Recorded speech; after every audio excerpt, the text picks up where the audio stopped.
அந்த மாதிரி பயணம் செஞ்சதுல இன்னொரு முக்கியமான இது வந்து கார்த்திக் சுப்ராஜ் சார் சொன்னா அதுலயும் வந்து பீரியாடிக் செட்டப் தான் இருக்கும். செமி பீரியாடிக் செட்டப்ல அந்த படம் உருவானது. இப்போ பயணத்துல அப்படியே போனீங்கன்னு வச்சுக்கோங்களேன், அப்படியே எடுத்துட்டு பாத்தீங்கன்னா ரொம்ப முக்கியமான இயக்குனர் வந்து மாரி செல்வராஜ். அவரோட தொடர்ச்சியா பயணிக்கிறீங்க. ஃபர்ஸ்ட் நீங்க 2 பேரும் ஜெயலலிதா ப்ராஜெக்ட் வந்து ஆமாங்க, அது மிக முக்கியமா வந்து தமிழ் சினிமால பல பேரால பேசப்பட்டது. முக்கியமா அதுல வந்து என்ன வீடு பல பேருக்கு செட்டுனே சொல்ல முடியல. நீங்களாம் வந்து அந்த நிகழ்வுல பகிர்ந்தீங்களா செட்டுனே. அதுல ஒரு முக்கியமான நடிகர்கள் பணியாற்றினாங்க. வடிவேல் சார் இருக்கட்டும், பகத்வாசன் சார் இருக்கட்டும். அப்புறம் இப்போ அவங்களாம் செட்டை பார்த்துட்டு உங்கள்கிட்ட என்ன சொன்னாங்க? வடிவேல் சார் தான் வந்து பயங்கரமாக விழுந்து இந்த மாதிரி வாசலில் இன்டர் பேசியாச்சு. இது மாதிரி நடக்கும், இது கிளைமேக்ஸ் முடிஞ்சு எல்லாம் வெளியே வரும்போது அழுதுட்டு வருவாங்க. அதனால் பயங்கர எமோஷனல்.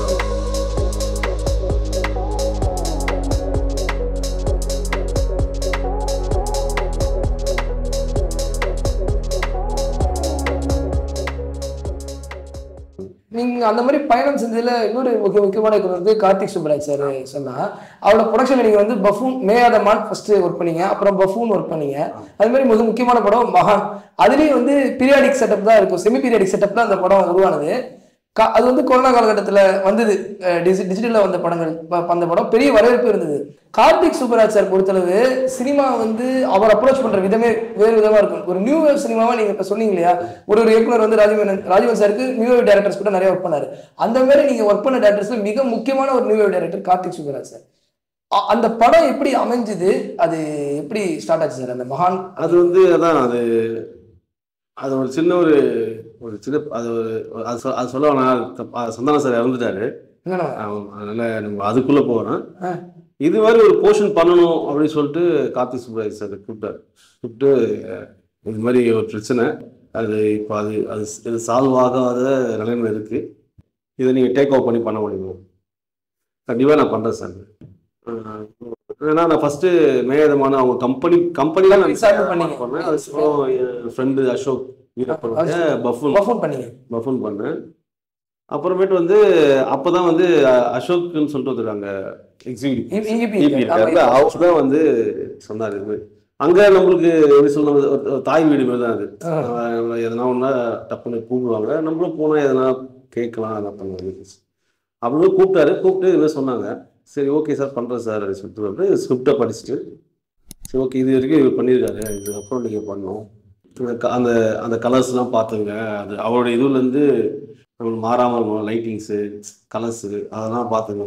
ஓகே ஃபுல் பெரிய விஷயம் சார். சார் படம் பார்க்கல, நான் சொல்லிட்டு படம் வேணாம் சார், அதை பார்த்தா எனக்கு ஒரு மாதிரி கன்ஃபியூஸாக இருக்கும், அதையே ஃபாலோ பண்ண வேண்டியதாக இருக்குது சார், நான் ஒரு வீட்டில் பண்ணுறேன் சார் அப்படின்னு சொல்லிட்டு போனேன். ஓகே அவர் அதே மாதிரி அவருக்கும் நம்ம எதுவுமே வந்து என்னென்னா நம்ம எல்லாமே வரைஞ்சி ஸ்கெட்சாக நம்ம கொடுத்ததுனால எந்த பிரச்சனையும் இருக்காது நமக்கு.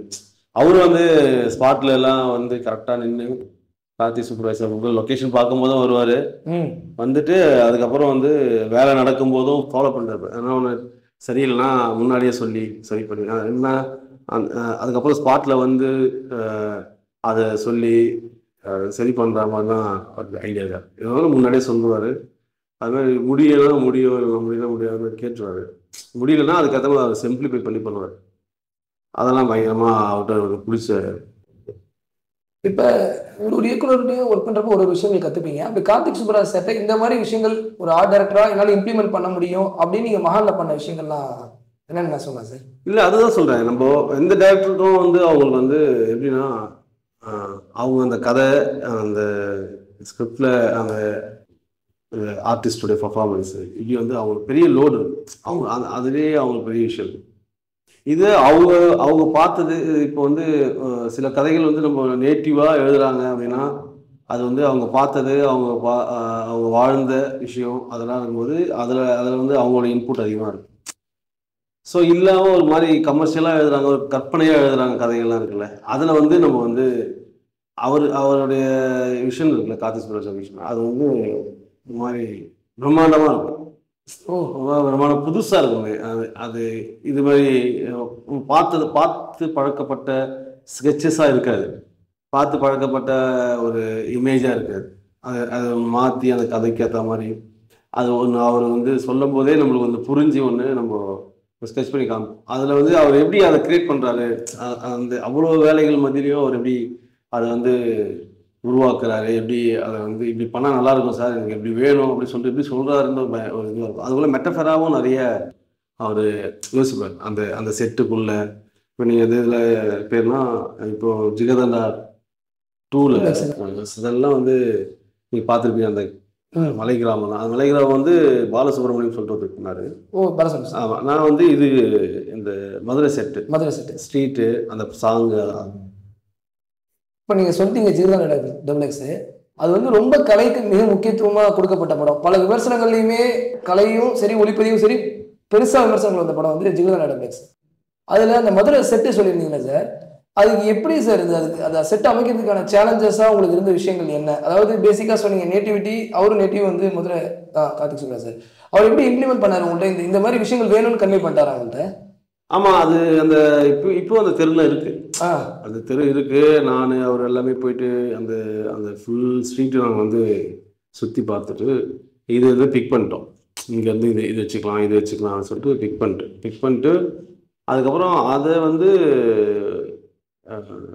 இதில் காரைக்குடியில் வந்து அந்த செட்டியார் ஹவுஸ் இருக்கும்ல, அந்த அந்த ஸ்ட்ரீட்டு நல்லாயிருக்கும். அந்த ஸ்ட்ரீட் நல்லாயிருக்கும். பட் ஆனால் கொஞ்சம் குறுகலாக இருந்துச்சு. நம்ம செட்டு கிரியேட் பண்ணோம்னா அந்த ஸ்ட்ரீட் அந்த தெருவுலேருந்து இன்னும் நம்ம செட்டை கிரியேட் பண்ணோம்னா இன்னும் தெரு அந்த ரோடு வந்து குறுகலாகிடும். ஏன்னா அந்த 70ஸ்லாம் பார்த்தீங்கன்னா ரோடு கொஞ்சம் அகலமாக இருக்கும், மண் இருக்கும், மாதிரி இருக்கும்ல. அதனால வந்து அந்த இடத்துல நாங்கள் அவாய்ட் பண்ணிட்டோம். இன்னும் நம்ம அங்கே பண்ணியிருந்தோம்னா இன்னும் நல்லா இருக்கும். சப்போஸ் கொஞ்சம் ரோடு மட்டும் அகலமாக இருந்ததுன்னா இதே செட்டை வந்து அங்கே கிரியேட் பண்ணிடுவோம். இப்போ இந்த செட் எந்த இடத்துல சார் கிரியேட் பண்ண? இது வந்து இதில் நம்ம ஆதித்யராமன் இருக்குல்ல, அங்கே தான் பண்ணோம். உடனே சரி ஓகே செட்டு மேக்ஸிமம் லைவாக போயிடலாம், இல்லைன்னா அங்கேயே சின்னதாக ஒன்று பண்ணிக்கலான்ட்டு தான் பண்ணுது. அதுக்கப்புறம் பார்த்தீங்கன்னா அதுக்குள்ளே நிறைய சீன்ஸ்லாம் ஆட் இருக்கிறதுனால ஒரே நாளில் ஒரே செட்டை சாங்கு ஃபைட்டு ஒரு ஃபர்ஸ்ட் ஹாஃப் முழுக்கவே அதில் தொடர்ந்து. அதனால செட்டு போயிடலாம்னு சொல்லிட்டு பேசணும். சரி ஓகே அப்படின்னு சொல்லிட்டு எந்த லொக்கேஷன் பார்க்கலாம்னு சொல்லிட்டு சுந்தரம் ஸ்டுடியோஸ், நிறைய ஸ்டுடியோஸு, ராமோஜி அப்படின்னு பார்த்தோம். ராமோஜின்ற இந்த EVP அதெல்லாம் பார்த்து எதுவும் செட் ஆகலை. இந்த இடத்துல தான் வந்து இந்த செட்லேருந்து பார்த்தா கொஞ்சம் தென்னை மரங்கள்லாம் அப்படி அந்த செட்டு முடிஞ்சு கனெக்ட் ஆகி போச்சு. ஒரு மாதிரி சன்ரைஸ் வந்து அந்த இடத்துல இருந்துச்சு.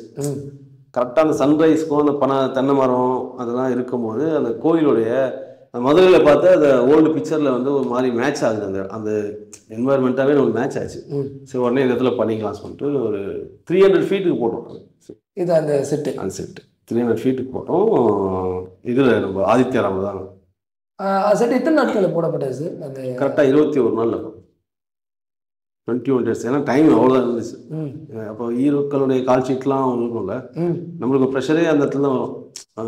அவங்க கால் ஷீட் வச்சு தான் நம்மளுக்கு டைமிங்கு அதெல்லாம் இருக்கும்ல. அது இல்லைன்னா அவர் வேற ஒரு படம் புக் பண்ணியிருப்பாங்க, அப்போ போகணும். அதெல்லாம் வந்து பயங்கர நெருக்கடி ஆகிடுறதுக்காக ஷார்ட் டைமில் தான் பண்ணது. ஒரு 21 நாளில் அதை அந்த ஃபுல் ஏரியா. உங்கள் பயணத்தில் அப்படியே போனீங்கன்னு வச்சுக்கோங்களேன், அப்படியே எடுத்துகிட்டு பார்த்தீங்கன்னா ரொம்ப முக்கியமான இயக்குனர் வந்து மாரி செல்வராஜ். அவரோட தொடர்ச்சியாக பயணிக்கிறீங்க. ஃபஸ்ட்டு நீங்கள் 2 பேரும் ஜெயங்கண்ண ப்ராஜெக்ட் வந்து திரைப்படமாக வந்து மாமன்னன், அது மிக முக்கியமாக வந்து தமிழ் சினிமாவில் பல பேரால் பேசப்பட்டது. முக்கியமாக அதில் வந்து என்னன்னா வீடு பல பேருக்கு செட்டுனே சொல்ல முடியல. நீங்கள் தான் வந்து அந்த நிகழ்வில் பகிர்ந்தீங்களே அது செட்டுன்னு, ஏன்னா செட்டுன்னு தெரியாத அளவு இருந்தது. அந்த அனுபவம் பற்றி சொல்லுங்கள் சார். அது ரொம்ப பெரிய எனக்கு அது அதிக நாட்கள்னு சொன்னீங்கல்ல, மாமன்னன் தான் அதிக நாள். அந்த செட்டு வந்து ஒரு 28 நாள் ஆயிடுச்சு. அப்பா அந்த வீடு ஒரு 28 நாள் ஆயிடுச்சு. அது எக்ஸ்டீரியர் இன்டீரியர் அதுக்கப்புறம் அந்த பனித்தொழில் அதெல்லாம் சேர்த்து ஒரு 28 நாள் ஆயிடுச்சு. மாமன்னன் வந்து எனக்கு தமிழ் சினிமாவில் ஒரு முக்கியமான படம் அது இருக்குது. ஏன்னா எப்படி சொல்கிறது, அது கலராகவே எனக்கு ஒர்க்காகவே பயங்கரமான ஒர்க்கு. அதில் எனக்கு எல்லாமே அதில் செட்டு தான். அதில் அந்த அடிமுறை பயிற்சி இருக்காங்களா, அதுவும் செட்டு. ஆமாம், மேலே அந்த வீடு மொட்டை மாடியில் அதுவும் செட்டு, வீடு. அதுக்கப்புறம் பண்ணிட்டு வருவோம். அதுக்கப்புறம் இந்த இன்டர்வெல்லில் வந்து ஃபகத் பாசில் சன நடக்கும்ல, அந்த ஏரியா செட்டு. அதுக்கப்புறம் இந்த நம்ம தலைமைச் செயலகம், அது வந்து அந்த அந்த நாற்காலி அந்த ஃப்ரண்ட் ரோ அதெல்லாம் பயங்கரமாக அச்சீவ் பண்ணணும். எல்லாமே அந்த எதுவுமே வந்து நம்ம நிரடலாக இருக்காது.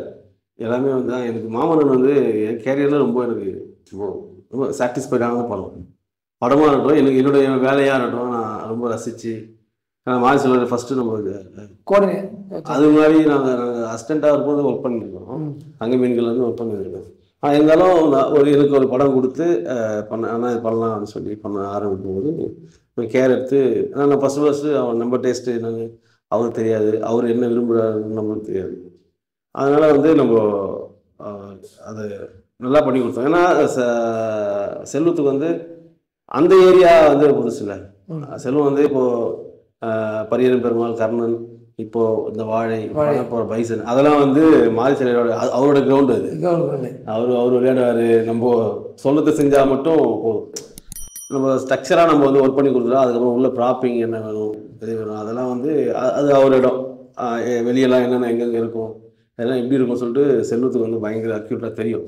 அதனால் இது மாமன்னன் வந்து இந்த அறிவுரை வீடு அந்த மாதிரி ஏரியாலாம் வந்து செல்வத்துக்கு அவ்வளோ தெரியும். பட் ஆனால் அதில் அவ்வளோ இது இருக்குமா தெரியல. ஆனால் அதெல்லாம் நாங்கள் ஒர்க் பண்ணியே காமிச்சிட்டோம். ஃபஸ்ட்டு எல்லாமே 3D மாடல் பண்ணி எல்லாமே மினியேச்சர் பண்ணி அது கலர் முதல் கொண்டு என்ன கலர் வரப்போகுது, இது வுட்டு இதெல்லாம் ஒயிட் வரப்போகுது, ஃப்ளோரிங் என்ன பண்ண போகிறோம், சீலிங் என்ன பண்ண போகிறோம், எல்லாமே வந்து ஒர்க் பண்ணி சொல்லி காமிச்சிட்டாரு சார். இந்த வீடு இந்த மாதிரி தான் வேணும்னு சொல்லி காமிச்சிட்டாரு. ஆமாம், அது அதான் அந்த ரைட்டிங்கில் இருக்குன்ற போது நம்மளுக்கு வந்து பிரச்சனையே இருக்காது. உள்ளே வராங்க வந்து டோர் எப்படி வேணும் கூட தெரியும். செல்வம் சொல்கிறாங்க. ஏன்னா அந்த டோரை வந்து இன்டர்வல் எல்லாம் அடித்து திறப்பானுங்க. அப்போ அது திறப்பான ஒரு ஸ்ட்ராங்கான டோர் வேணும். அதெல்லாம் ரைட்டிங்கில் இருக்கிறதுனால நம்ம ரொம்ப ஈஸியாக இருக்கும். இந்த இடத்துல தான் வந்து இன்டர்வல் பிளாக் வரப்போகுது, இந்த தான் பிரம்மாண்டமாக அந்த இன்டர்வல் பிளாக்னு நம்ம ஒன்று அதை வந்து கிரியேட் பண்ண முடியுது. இன்டர்வல் பிளாக் ரொம்ப பிரம்மாண்டமான சுற்றி பில்லர்லாம் வச்சு அந்த இடத்துல முற்றத்தை தான் நடக்க போகிறோம்னா சுற்றி பில்லர்லாம் வச்சு ஒரு விஷுவலாக இருக்கும்போது பில்லர்லாம் வச்சுட்டு ஒரு 2 பேர் ஸ்ட்ராங்காக உட்காந்துருக்காங்க, அவ்வளோ பேர் வெளியே நிற்கிறாங்க அப்படின்னு ஒரு ஃபீல் வருதுல்ல. அந்த ரைட்டிங்கில் தான் நம்ம வந்து இதெல்லாம் கிரியேட் பண்ண ஒரு ஆர்ட் டைரக்டராக நான் அப்படிதான் கிரியேட் நான் இதெல்லாம் படிச்சுட்டு அந்த சீன் என்ன கேட்குது, எவ்வளோ லோன்லியாக இருக்குது, இல்லை எவ்வளோ ஹையாக இருக்குது, அது எப்படி இருக்குது அப்படின்னு நம்ம படிச்சுட்டோம்னா அது ஒரு விஷுவல் நம்மளுக்கு வரும். அப்போ வந்து நம்ம அது சுற்றி இருக்கிறது வந்து ஒரு ஒர்க் பண்ணுவேன். நான் ஒர்க் பண்ணுவேன். அது மாதிரி இப்போ மாமன்னன் சொன்னீங்க, அதில் மிக முக்கியமான நடிகர்கள் பணியாற்றினாங்க. வடிவேலு சார் இருக்கட்டும், ஃபகத் ஃபாசில் சாராக இருக்கட்டும், அப்புறம் விஜய் சார், எல்லாருமே. இப்போ அவங்களாம் செட்டை பார்த்துட்டு உங்கள்கிட்ட என்ன சொன்னாங்க சார்? கண்டுபிடிச்சிட்டாங்களா அவங்க செட்டுன்னு? ஃபஸ்ட்டு வடிவேலு சார் தான் வந்து பயங்கரமாக வேந்து மாதிரி வாசலில் நின்று எனக்கு பயங்கரமான வைப்ரேஷன் இருக்குது இந்த செட்டு. யார் ஆர்ட் டைரக்டர் கூப்பிடுங்க சொல்லி கூப்பிட்டு வாய்ப்பே இல்லை. நான் இது வரைக்கும் தமிழ் சினிமாவில் நான் வந்து இதை மாதிரி ஒரு மாதிரி ஸ்டன் ஆகி நிற்கலை. எனக்கு இந்த வீடு காலை வச்சோடனே இது ஏதோ ஒரு வைப்ரேஷன் இருக்குது அப்படின்னு சொல்லிட்டு ரொம்ப இது பண்ணி இதோடைய இதுவெல்லாம் எனக்கு கொடுங்க, நீங்கள் ஸ்கெட்ச் பண்ணியிருக்கீங்களே இந்த வீட்டுடைய ஸ்கெட்செல்லாம் எனக்கு கொடுங்க, எனக்கும் இது மாதிரி வீடு ஒன்று பண்ணணும்னு ஆசையாக இருக்குது. அந்த அந்த கலர்ஸு அந்த இதெல்லாம் வந்து ப்ளசண்ட்டாக இருக்கும், ஒரு மாதிரி மோனோவாக இருக்கும்.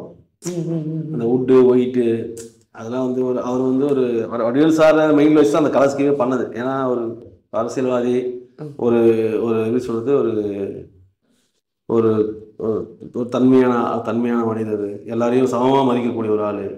அதனால அந்த கலர்ஸ்லாம் நிறைய இருக்க வேணாம், ஒரு மாதிரி ஈவன் அப்படின் போது அந்த மாதிரி ஒரு 2 கலரில் போகலாம், மைல்டாக இருந்தால் போதும், இதுமாதிரி டிஸ்டர்ப் பண்ணக்கூடாது. ஏன்னா நிறைய சீக்வன்ஸ் இருக்குது, உரையாடல் நிறைய இருக்குது, அங்கே நிறைய சீக்வன்ஸ், அது எதுவுமே கலர்ஸாக எதுவும் டிஸ்டர்ப் பண்ணக்கூடாதுன்னு சொல்லிட்டு நான் என்ன பண்ணேன், அந்த வுட்டு அந்த ஒயிட்டு வேணும், அது இடையில ஒரே ஒரு பிளாக் மட்டும் ஆட் பண்ணேன் அந்த வீட்டுக்கு.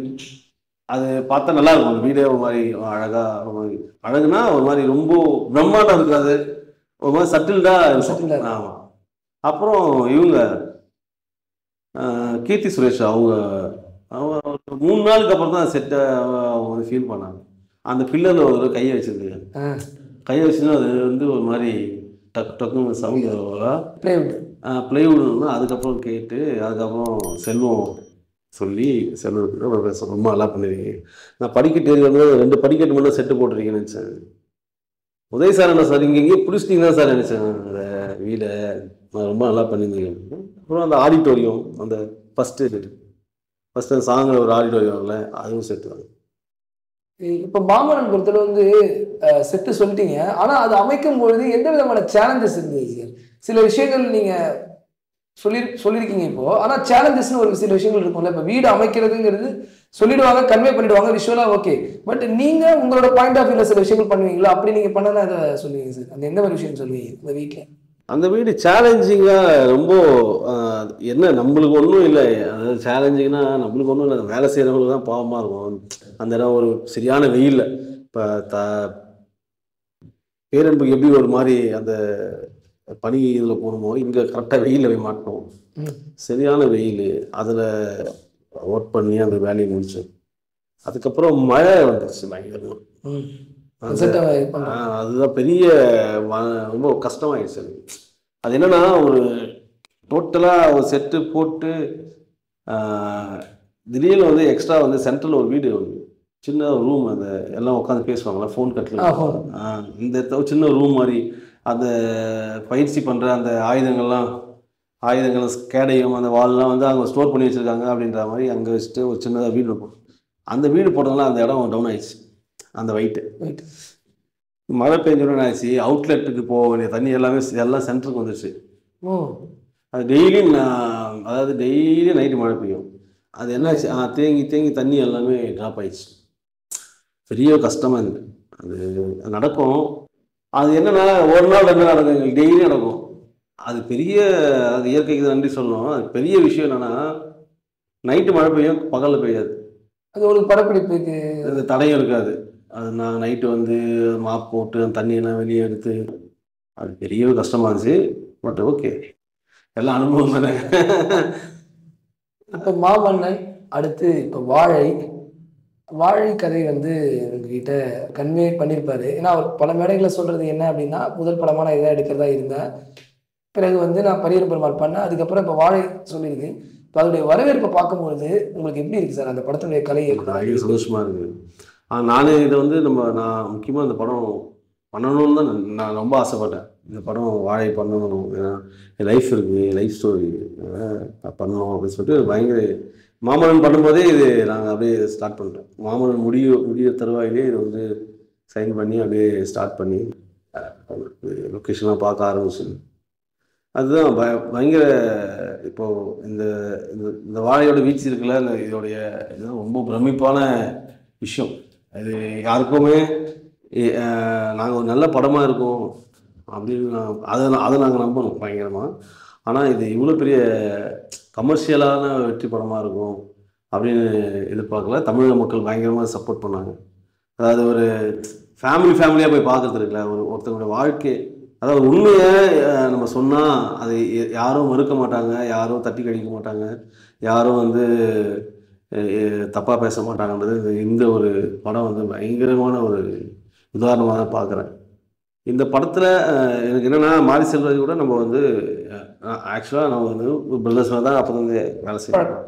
அதில் மாரி செல்வராஜோட வாழ்க்கைன்னும் போது இதை நம்ம ஒரு இந்த படம் பண்ணி நம்ம பயங்கர ஆசை இருந்துச்சு. அது நடந்துச்சு. எனக்கு ரொம்ப சந்தோஷமான விஷயம். இப்போ வாழை பொறுத்தளவு அது உண்மை சம்பவத்தை அடிப்படையாக இருக்கு. அதில் வந்துட்டு உங்களுக்கு வந்து மாரி செல்வராஜ் சாரே வந்து சில விஷயங்கள் கன்வே பண்ணியிருப்பாங்க கதைகள் சொல்கிறப்பே. இப்போ கலை இயக்குனராக அவருடைய வேவில் இப்போ உங்களுக்கு தொடர்ச்சியாக படங்கள் இப்போ பைசல் ட்ராவல் பண்ணிட்டுருக்கீங்க, அவருக்கும் உங்களுக்குமான ஒரு நட்பை பற்றி சொல்லுங்கள். கட்டாயம் அவருக்கும் உங்களுக்குமான ஒரு நட்பு ஒரு சிறப்பாக சுவாரஸ்யமாக அது நம்ம இப்போ நம்ம ஒர்க்கு இல்லாமல் செல்வம் பேசுறது வேற. அது பயங்கர ஜாலியாக பயங்கர, அதாவது செல்வமாக இது படம் எடுக்கிறா போல அப்படின்ற மாதிரி நமக்கு தோணும். இந்த மாதிரி ஒரு ஹியூமனாக அந்த மாதிரி ஒரு நகைச்சுவைக்கு பஞ்சமே இருக்காது. அவர் லைஃப்லேருந்தே நிறைய ஃபன் மூமெண்ட்ஸும் சொல்லுவார். பயங்கர காமெடியாக இருக்கும், பயங்கர சீரியஸாக இருக்கும். கேட்டே இருக்கலாம், செல்வம் பேசினா கேட்டுனே இருக்கலாம், ஜாலியாக போகும் டைம். ஆனால் ஒர்க்கில் வேறு மாதிரி ஆகிடாப்புல. ஒர்க்கில் ரொம்ப சீரியஸாக அந்த ஒர்க்கு எந்த ஒரு டிஸ்டர்பன்ஸ் இருக்காதுன்னு சொல்லிட்டு அந்த ஒர்க்கில் பயங்கர சீரியஸாக இருப்பேன். இடையில காமெடியாக இருந்தாலும் அந்த ஆக்ஷன் கட்டு அந்த சீனுக்குள்ளே போகும்போது பயங்கர டெடிக்கேஷனாக அது நம்மளாம் அப்படியே தூரம் தான் நின்று பார்க்கணும், சொல்லும் போது இப்போ ஒர்க் பண்ணிட்டு வந்து நின்றுணும். அப்புறம் இடையில நம்ம எதனா சஜஷன் போய் சொல்லுவோம், அதெல்லாம் நடக்கும். சஜஷன் சொல்லுவோம், அது நல்லா இருந்தால் வச்சுக்கா போல, என்ன வேணாலும். மேக்ஸிமம் நம்ம உள்ளே போகாமல் அவரோட லைஃப் இல்லை, அதனால் வந்து எல்லாமே ஈஸியாக இருக்கும். இதுதான் தேவைன்னு சொல்லிட்டா போல, அதை ரெடி பண்ணிட்டா போதும். இது வாழை பொறுத்தளவு சில விஷயம் நீங்களும் சொல்லியிருப்பீங்க, இப்போ இன்டர்வியூவில் சொல்லியிருந்தீங்க. இப்போது எங்களுக்கு என்னென்னா சார், இப்போ லைவ் லொக்கேஷனில் படங்கள் சில வாழை வந்து லைவ் லொக்கேஷன்ஸில் நடந்திருக்கு சில விஷயங்கள். அதெல்லாம் பண்ணுறப்ப ஒரு கலை இயக்குனராக நீங்கள் சில விஷயங்கள் உணர்ந்து செய்வீங்கல்ல, சின்ன சின்ன விஷயங்கள், அப்படின்னா வாழையில் எதை சொல்லலாம் சார்? வாழையில் லைவ் லொக்கேஷன் லைவ் தான். அந்த அந்த வீடு அந்த ஒரு 16 வீடு அங்கே செட்டு போடும். ஓ அப்படியா சார்? ஆமாம். ஆனால் அது பார்த்தா செட்டு மாதிரி. ஆமாம் சார். அது இப்போ உங்க 16 வீடு செட்டு போடும். அந்த லாரியில் தொழிலாளர்கள் இருக்காங்க, அவங்க வீடு எல்லாமே செட்டு தான். ஆமாம். அந்த சிவனேந்தான் வீடு, கலை வீடு, அங்கே கூட வேலை செய்கிறவங்க வீடு எல்லாமே நீங்கள் அந்த அந்த குடுகுடுப்புக்காரன் வருவாங்க, ஏறி வருவாங்க, ஒரு மேடு ஏறி வருவாங்க, அந்த பாலத்துலேருந்தே செட்டு தான். அங்கே ஒரு பாலம் ஒன்று, ஃபஸ்ட்டு வீட்டிலேருந்து ஓடியாந்து பாலத்துலேருந்து தண்ணியில் குதிச்சு முகத்தை கழுவிட்டு போவாங்கல்ல, அந்த பாலத்துலேருந்து ஸ்டார்ட் ஆகும் செட்டு. அந்த பாலம் அந்த பூடம்னு சொல்லுவாங்க ஊரில், அது சாமி மாதிரி வருவாங்க முக்கோணமாக வச்சு, அதுலேருந்து வந்த வீடுகள் எல்லாமே செட்டு தான். அது எல்லாமே செட்டு? ஆமாம் ஆமாம், அது எல்லாமே செட்டு தான். அதில் நாங்கள் வந்து அந்த வீடை எவ்வளோ அது ஒரு அற்புதமான லொக்கேஷன் கிடச்சிச்சு. அந்த லொக்கேஷனுக்குள்ளே எப்படி மெர்ஜ் பண்ணலாம், அதை நம்ம எப்படி பிளெண்ட் பண்ணி அதை வந்து செட்டாக இல்லாமல் இந்த நிலத்துக்கு அந்த நிலத்தில் அது இவ்வளோ நாளாக இருந்தால் எப்படி இருக்கும்னு சொல்லிட்டு ஒரு ஏஜிங் பண்ணி அதை பார்த்து பண்ணதில் பயங்கரமாக அது ஒரு கோட்டாச்சு. பார்த்த எல்லாருமே வந்து யாருமே என்கிட்ட எல்லாருமே ஃபோன் பண்ணி ரொம்ப நல்லா பண்ணியிருக்கீங்க, வாழை ரொம்ப சூப்பராக பண்ணியிருக்கீங்க, அந்த ரூபா நோட்டு, அந்த கிண்ணம், அந்த பானை அப்படி அப்படின்லாம் சொன்னாங்க. ஆமாம் ரொம்ப நன்றிங்க. அப்புறம் அந்த வீடெல்லாம் செட்டுங்க அப்பதான் அவங்களே ஸ்ட்ரைக் ஆனாங்க. பாலா சார் இப்போ ஆச்சரியமா இருக்கு சார், ஏன்னா சுத்தமா தெரியல சார். அது ரொம்ப நானே லைவ் லொகேஷன் தான். பாலா சாரே அது ரொம்ப வியப்பாக சொன்னார், பேசினாரு, ரொம்ப நல்லா பண்ணீங்க. அவரும் இதெல்லாம் போட் பண்ணி சொன்னார், இதெல்லாம் நல்லா பண்ணீங்க, டிஃபன் பாக்ஸு, அந்த ரூபா நோட்டு எல்லாம் சொன்னீங்க. இல்லை சார் அது வீடு கூட செட்டு தான் சார். அப்படியா, ரொம்ப நேச்சுரலாக இருந்தது, நம்பவே இல்லை. ஏன்னா இப்போ வாழ்ந்த வாழ்க்கையை படமாக எடுக்கும்போது அவர் பார்த்துட்டு உங்கள்கிட்ட சொல்லியிருப்பார் இல்லையா, இது வந்து எப்படி அது அவரை எந்த அளவுக்கு சாட்டிஸ்ஃபை பண்ணி சார் மாரி செல்வராஜ் சார்? அந்த மாரி செல்வராஜ் வந்து அதான் அமைதியாக இருந்தாலும் சாட்டிஸ்ஃபைட் தான் நினச்சிக்கோங்க. இல்லைன்னா வேறு மாதிரி அதை சரி பண்ண பாப்பா போல, சரி பண்ணாமல் அப்படியே அமைதியாக இருந்துட்டா போலாம் அவன் சாட்டிஸ்ஃபைடு அப்படின்றான். ஏன்னா அவரோட சம்பவங்களை படமாக எடுக்கும்போது அவங்க ஊருக்குலேருந்து ஆட்கள் வந்தாங்களே, அவங்கக்கிட்ட கேட்டேன்.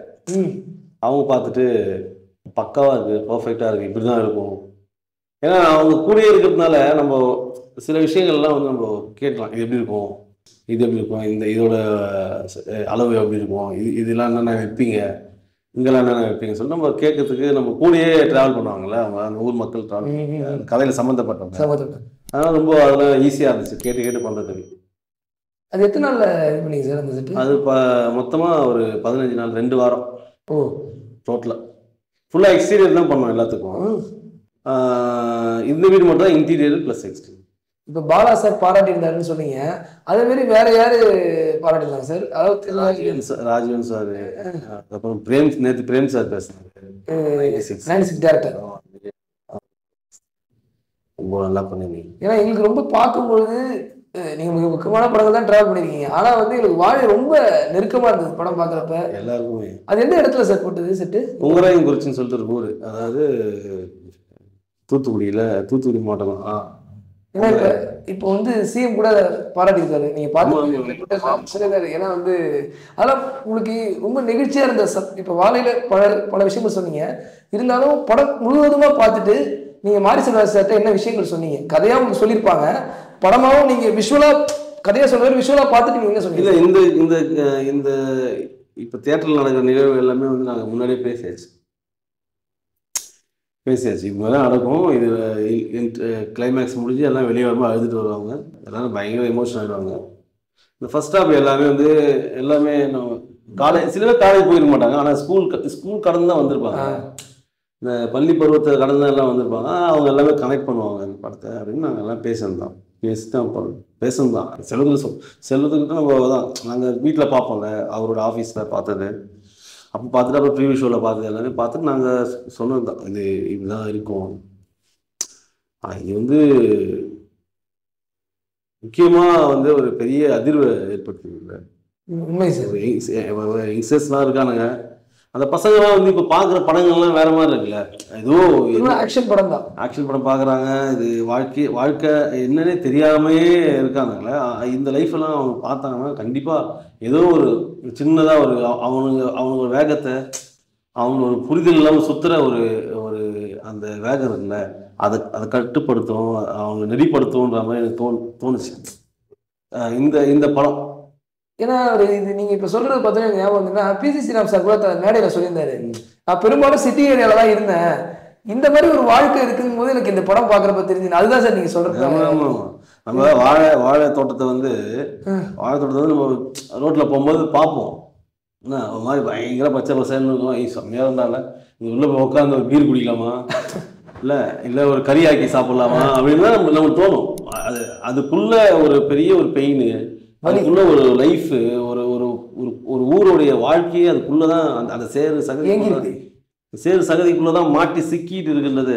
அதுல இருந்து அவங்க எப்படி மீண்டு வராங்க, அதுக்காக டெய்லியும் அவங்க எடுக்கிற கஷ்டங்கள் எவ்வளோ வலி வேதனை, அது சொற்ப காசுக்காக அவங்க அந்த ஒரு வாய் சாப்பாட்டுக்காக அவங்க எவ்வளோ கஷ்டங்கள் அவங்க அனுபவிக்கிறாங்கன்றது இந்த படம் அனுபவிக்கிறாங்கன்றது இது உண்மைதானே. இது யாருக்கும் தெரியாது. இப்போ இது ஒரு ஒரு அவதார் மாதிரியோ ஒரு பெரிய ஒரு வேர்ல்டை வந்து அது ஒரு எப்படி சொல்றது, அது கற்பனை. ஆனால் இது நிஜமா ஒரு பெரிய வேர்ல்டை வந்து இப்போ ஒரு எல்லாரும் முன்னாடி கண் முன்னாடி நிறுத்தி அதை வந்து இவ்வளோ உண்மைக்கு நெருக்கமாக இல்லை, உண்மைதான். அது ரொம்ப யதார்த்தமா, அது எதையுமே அந்த யதார்த்தத்தை மீறாமல் அதை நிஜத்தை எப்படி அப்படியே படம் பிடிச்சி இந்த படம் இவ்வளோ பெரிய வெற்றியாக இருக்குல்ல, எனக்கு பயங்கரமான சந்தோஷமாக இருக்குது. எனக்கு பயங்கர சந்தோஷம் அது மாதிரி பயங்கர சந்தோஷம். நான் ஃபர்ஸ்ட் ஷோ பார்த்துட்டு அதுலேயே நான் முடிவு பண்ணேன், சார் எல்லாம் யாருமே எழுந்துக்கல, உட்காந்துட்டாங்க. படம் அந்த காட்சி முடிகிறவரை யாருமே எழுந்துக்கல. ஃபர்ஸ்ட் ஷோ ரோகிணிலேயே யாருமே எழுந்துக்கல, எல்லாம் அப்படியே உட்காந்துட்டாங்க. சில பேர் அங்கங்கே அழுதுட்டு இருந்தாங்க, சில பேர் தேத்திட்டு இருந்தாங்க. இப்படி ஒரு இம்பேக்டாக ஒரு படம் ரொம்ப நாளுக்கு அப்புறம் பண்ணியிருக்குன்னா அது பெரிய சந்தோஷம் தான். மாரி செல்வராஜுக்கு ஒரு பெரிய நன்றி சொல்லணும். தொடர்ந்து அவர் இதுமாதிரி படங்கள் நிறைய பண்ணணும்.